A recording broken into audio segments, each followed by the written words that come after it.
বহুত বেয়া লাগে তেতিয়া যেতিয়া তুমি কাৰোবাৰ কাৰণে সকলোবোৰ কৰা আৰু তাই যোৱাৰ সময়ত এইটো কৈ থৈ যায় মই কৈছিলোঁ নেকি তোমাক এইবোৰ কৰিব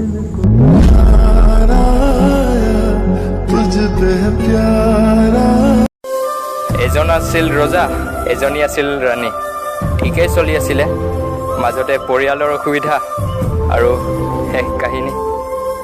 মৰম যেন বুৱতী নৈ বাধা দিবা কেনেকৈ যদিও তুমি নোহোৱা মোৰ মৰম আছে তোমালৈ যদিও তুমি নোহোৱা এইখন দুনিয়াত কাৰো ওপৰত ভৰসা কৰি লাভ নাই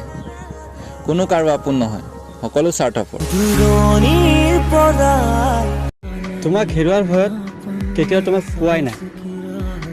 গোটেই জীৱন ভৰত তৰপি থাকিলোঁ কিন্তু তোমাক কেতিয়াও কোৱাই নাই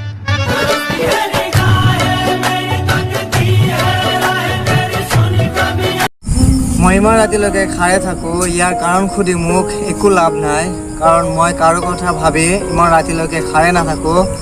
আৰু সপোনে ইমান ডাঙৰ যে চকু বন্ধ কৰি চাব নোৱাৰোঁ